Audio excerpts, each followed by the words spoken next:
Welcome to the Deep Dive. We're here to cut through the noise and really get to the core of things. Just think about it for a second.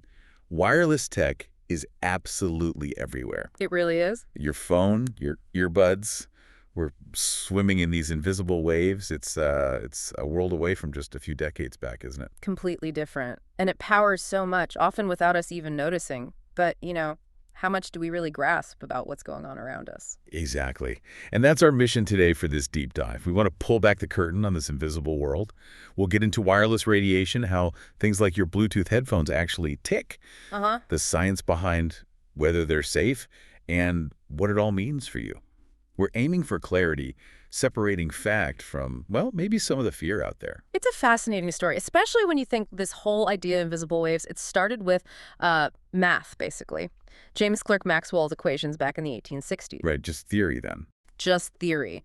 Until Heinrich Hertz actually proved they existed experimentally in 1886. That laid the groundwork for everything wireless we use now. So we went from this perception of a radiation-free world, maybe, to one where radio waves are just ubiquitous, powering GPS, smart homes, everything's a huge shift. A massive shift. And to really understand it, we need to talk about the electromagnetic spectrum. It's this huge range, from radio waves all the way up to gamma rays. Okay. And the really crucial difference for our chat today is between ionizing and non-ionizing radiation. Let's break that down. Ionizing, that's the strong stuff, right? Like UV from the sun, X-rays, gamma rays, powerful enough to actually mess with atoms. Exactly. They can knock electrons off atoms, cause chemical changes, potentially damage tissue, even DNA. Think sunburn, or the risk from too many X-rays. Got it. So what's non-ionizing then? That's things like radio frequency energy RF, which is what we're mostly talking about today. Also microwaves, infrared, visible light. The key is they have much less energy. So they can't zap cells like X-rays? Nope. They don't have the energy to ionize atoms. Their main interaction with our bodies, especially at higher power levels, is basically generating heat, a thermal effect. Okay, that distinction feels really important. And it's amazing how much stuff shares the same frequencies. Yes. Like that 2.4 gigahertz band. Oh, yeah, it's crowded. Bluetooth is there, but so is Wi-Fi, some cordless phones, garage door openers. Yeah. Even microwave ovens, right? Exactly. It's a busy neighborhood. And then you layer on cellular networks. You've got 2G, 3G still chugging along for voice and text. Yeah. Then 4G, 5G handling all our data demands. They use different slices of the spectrum. And 5G, interestingly, is starting to use much higher frequencies too, millimeter waves. Millimeter waves. What does that mean practically? Higher frequency? It means shorter wavelength. So they don't penetrate the body as deeply. Most absorption happens right at the skin level. Oh, okay. But the trade-off is range. They don't travel as far, so you need way more transmitters, often smaller and closer together, to get coverage. It's a different kind of network build-out. Interesting. Okay, let's zoom right in on Bluetooth itself. It's got that distinctive name, the logo. What's the origin story there? It's actually pretty cool. Named after Harald Bluetooth, he was a Viking king back in medieval Denmark. A Viking king? Yeah. Seriously? Yeah. Known for uniting different Danish tribes. So the idea was Bluetooth technology would unite different devices wirelessly. And the logo, it actually combines his initials, H and B, from the old runic alphabet. That's brilliant. A great metaphor. And it took off pretty fast, didn't it? From an Ericsson project in the 90s to being everywhere now. It really did. Became the go-to standard for short-range stuff. At its heart, it's a protocol for swapping data over short distances. And it uses this clever trick called frequency hopping spread spectrum, FHSS. FHSS sounds complex. It's like a super fast dance. Your Bluetooth devices jump between 79 different channels, or 40 in the newer versions, thousands of times every second. Thousands, wow. Yeah, like 1,600 times a second. This hopping is how it avoids getting tripped up by all the other signals in that crowded 2.4 gigahertz band, keeps the connection stable. So it's constantly finding a clear path. Makes sense. And for different functions like music or calls, there are specific profiles. Exactly. Profiles are like specialized languages. A2DP is the main one for streaming stereo audio to your headphones. HFP or HSP handles calls. AVRCP manages playback controls, play, pause, skip, that sort of thing. Gotcha. And then there's Bluetooth Low Energy, BLE. That seems like a big deal too. Oh, huge. BLE is all about efficiency. It sips power, which is why it's perfect for the Internet of Things, IoT. Devices can run for months, even years, on tiny coin cell batteries. Right, that opens up a lot of possibilities, especially in areas like healthcare. Absolutely. We're seeing more and more medical devices using BLE get FDA clearance. Like, there's one called alkyl alkarospro. It attaches to insulin pens and uses Bluetooth to send dose info straight to your phone. That makes managing diabetes easier, I bet. Way easier for patients and doctors monitoring them. Another example is the OxyWear system. It's worn on the ear, measures oxygen saturation and pulse rate, and beams that data via BLE in real time. It's making remote monitoring much more practical. That's really impressive stuff. Okay, let's switch gears slightly to our listening experience. Noise-canceling headphones are everywhere now. How do they actually work? Well, they listen to the noise around you, the ambient sound, and then they generate an opposite sound wave, an anti-noise wave. Anti-noise. Yeah, the idea is that the peaks of the outside noise line up with the troughs of the anti-noise, and they cancel each other out. Destructive interference. Okay, so it actively cancels the sound. And the big benefit, besides peace and quiet, is for hearing health, right? Definitely. Because it blocks out so much external noise, you don't need to crank up the volume as high to hear your music or podcast clearly. Especially in loud places like planes or trains, that's a huge plus for preventing hearing damage long term. That is a major advantage.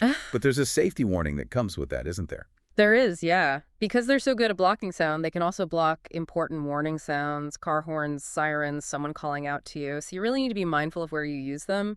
Probably best in safe, predictable environments, not walking down a busy street. Good point. Situational awareness is key.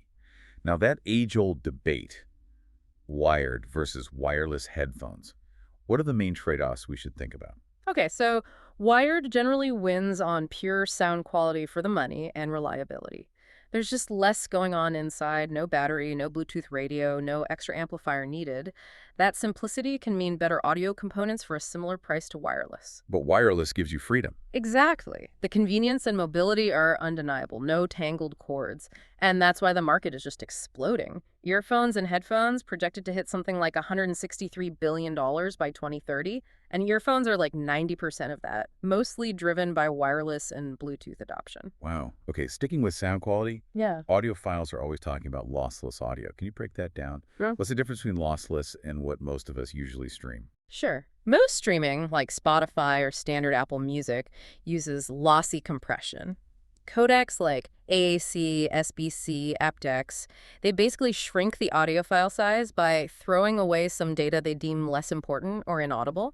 It saves space and bandwidth, but you lose some of the original signal. Okay, so bits are actually missing. Right. Lossless audio, on the other hand, uses compression techniques that preserve all of the original data.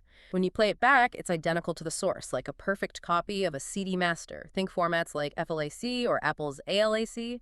CD quality lossless is typically around 1,200 to 1,400 kilobits per second. So can we get that true bit-perfect lossless quality over Bluetooth right now with our current earbuds? Mostly no. Not quite true lossless for most people yet. Bluetooth just doesn't have enough bandwidth historically. There are some advanced codecs getting closer. Sony's LD can push up to about 990 kilops. Qualcomm's aptX lossless aims for around 1 Mbps. So better, but still compressed somehow. Yeah, they often use clever compression that's near lossless or CD quality, but maybe not bit for bit perfect in all conditions.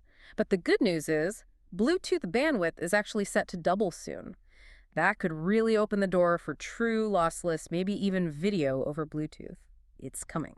Interesting. For now, something like AirPods Pro 2 only does lossless with very specific hardware, like the Apple Vision Pro. Exactly. It's not a general capability yet. Okay, this brings us to the big one, health.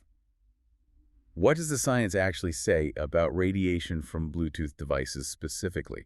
We hear a lot about their low power. And that's really the crucial point. Bluetooth operates at extremely low power levels. We're talking typically less than 2.5 milliwatts. How does that compare to, say, a cell phone? It's way, way lower, maybe 100 times less intense, sometimes even more. Because of this very low power, the scientific consensus, based on decades of research into these kinds of radio waves, is that Bluetooth is generally considered safe. So official bodies agree. Yeah, for instance, the California Department of Public Health explicitly says wireless headsets emit much less RF energy than cell phones held to the head, suggesting they're a safer choice for calls. But people still worry, right? Especially with all the headlines about cell phones, 5G towers, and potential cancer risks. That anxiety seems to spill over onto Bluetooth. It definitely does. And the research on RF radiation from higher power sources like cell phones is more complex and, frankly, debated. Some studies, often cited, did suggest a possible weak link between heavy cell phone use and certain types of brain tumors. That's where the AirPods cause cancer fears often stem from. But there's a counterargument to A that. strong one. Despite the massive increase in cell phone use over decades, the overall rates of brain cancer have remained incredibly stable in most populations. Many scientists point to that stability as evidence against a causal link. So what did those big lab studies like the NTP one actually find? Okay, the National Toxicology Program study, which got a lot of attention, did find evidence of tumors, heart schwannomas, some brain gliomas in male rats exposed to high levels of 2G and 3G cell phone radiation. High levels, you said. Yes, levels that often exceeded the maximum exposure allowed for humans and for nearly their entire lives. Another study from the Ramazzini Institute in Italy found similar heart tumors in rats, but using lower far-field exposure levels, more like environmental exposure from towers, but still continuous. So animal studies showed some effects, but the conditions, maybe not directly comparable to typical human earbud use. That's a key point of discussion. And there's also debate about how these findings, and even recent reviews like one from the WHO, are interpreted. Some groups, like the ICBE-EMF, argue that reviews concluding no association have flaws and don't adequately consider long-term, real-world human exposure, especially cumulative exposure or effects on kids. What about cell towers themselves? People worry about living near them. On that, regulatory bodies like the FCC in the U.S. are quite clear. They state that RF levels the public encounters from towers are typically thousands of times below established safety limits and aren't a cause for concern. Let's talk about kids. You mentioned vulnerability. Why are they considered more at risk? Their bodies are still developing, their skulls are thinner, their brain tissue is more conductive, and they have a longer potential lifetime exposure ahead of them. Research suggests a child's brain can absorb roughly twice the RF energy from a cell phone compared to an adult's. Twice as much. Wow. Yeah. And some studies, though needing more research, have even suggested links between mother's cell phone use during pregnancy and slightly higher risks of behavioral issues like hyperactivity in their children. It's an area needing caution. Are there other health concerns besides cancer that come up with RF exposure? Yes, research has looked into other areas. Male fertility is one. Some studies show associations between carrying phones in trouser pockets and things like lower sperm count or quality. There's also been research on eyes. RF energy can cause a tiny increase in the temperature of the eye surface, which might make tear film evaporate a bit quicker. Very high levels cause cataracts in lab animals like rabbits, but that hasn't been seen in primates, which are more comparable to us, and human exposure limits are way, way below those levels. So mostly thermal effects again. Primarily, yes. RF energy does generate heat. That's the best understood biological effect. International guidelines, like from ICNIRP, are specifically designed to limit exposure so that any temperature rise in the body is negligible and well within what the body can handle naturally. Okay, so pulling this all together, with all the debate around general RF, what's the bottom line specifically for Bluetooth headphones and earbuds? The key takeaway is the power difference. While the science on long-term, higher-power RF exposure continues to evolve and be debated, Bluetooth operates at such significantly lower power levels. Because of that, the consensus remains that the direct health risks from Bluetooth radiation itself are minimal, if any. So the immediate proven risk isn't the radiation. Exactly. The primary well-established health risk associated with using any kind of headphones or earbuds wired or wireless is damage to your hearing from listening at volumes that are too loud for too long. That's preventable, and that's where you have the most control. That's a really important perspective. So let's talk practicalities. What are the best practices for using headphones safely to protect our hearing? A good guideline is the 80-90 rule. Try to keep the volume at or below 80% of the maximum and limit your continuous listening time to no more than 90 minutes at a stretch. Give your ears a break. 80-90. Got it. What else? Be aware of your surroundings. A good test is, can you still hear someone speaking to you from about an arm's length away? If not, your volume is likely too high. And remember our chat about noise canceling, use them wisely, mainly in safe spots where you don't need to hear external warnings. Are there tools or tech that can help? Definitely. Many smartphones and health apps now let you track your headphone audio levels and listening duration. Use those tools. Also, the fit of your earbuds matters. In-ear ones that create a good seal actually help block outside noise passively, meaning you can listen comfortably at lower volumes. That makes sense. Any thoughts on different types, like for kids? Yeah, those open-ear bone conduction headphones, like Shucks, are often recommended for kids. They sit outside the ear canal, so they don't block environmental sounds as much, and they might reduce the risk of ear infections compared to in-ear buds. Okay, shifting from health to security. Bluetooth pairing seems simple, but are there cyber risks we should know about? There can be, yes. Pairing involves steps like discovery, generating keys, authentication, usually needing a PIN or confirmation, but vulnerabilities have existed. Things like man-in-the-middle attacks, where an attacker tries to intercept the connection. Older classic Bluetooth pairing had some flaws. So someone could potentially eavesdrop or inject commands. In certain scenarios with older or poorly implemented Bluetooth, yes. Modern standards like Secure Simple Pairing, SSP, use stronger cryptography, like public key methods, to make MITM attacks much harder. Things like numeric comparison, where you verify a code on both devices, help ensure you're connecting to the right thing. But not all pairing is that secure. Right. The JustWorks pairing mode, often used for headsets or keyboards where there's no display for codes, offers convenience, but basically no protection against MITM. And it's serious enough that the FDA has issued warnings about potential Bluetooth flaws affecting medical devices, highlighting the need for robust security in critical applications. Good to know. One last practical point. Yeah. Hygiene. Cleaning earbuds. Probably Yeah. something we don't do often enough. Probably not. But it's important. Gunk can build up. For the silicone or foam tips, you can usually remove them and soak them in warm, soapy water for a bit, then rinse thoroughly and let them dry completely, like overnight. And the earbuds themselves. And the case. Wipe the earbuds in the case gently with a soft, dry, lint-free cloth. If you need a bit more cleaning power, you can slightly dampen the cloth with isopropyl alcohol, but be careful not to get liquid into any openings, especially charging ports or microphone holes. Never run them underwater or use sharp objects. Now, while we're talking ears, avoid cotton swabs for cleaning inside your ear canal. Oh, definitely. You usually just push wax deeper, risk impacting it, or even damaging your eardrum. Can lead to hearing loss, dizziness, infections. Let your ears manage themselves, or see a doctor if you have concerns about wax buildup. Okay, as we wrap up this deep dive, let's just crystallize the main takeaways for everyone listening. I think the key message is about perspective. Yes, RF radiation is a valid area for scientific study, especially regarding higher power devices and long-term exposure. But for Bluetooth specifically, the power levels are extremely low, and the scientific consensus points towards them being safe. And the bigger, more immediate concern with headphones is Hearing damage from excessive volume. That's the clear and present danger with any headphones, wired or wireless, and it's largely preventable through sensible listening habits. so hopefully you feel a bit more empowered now to use your tech wisely.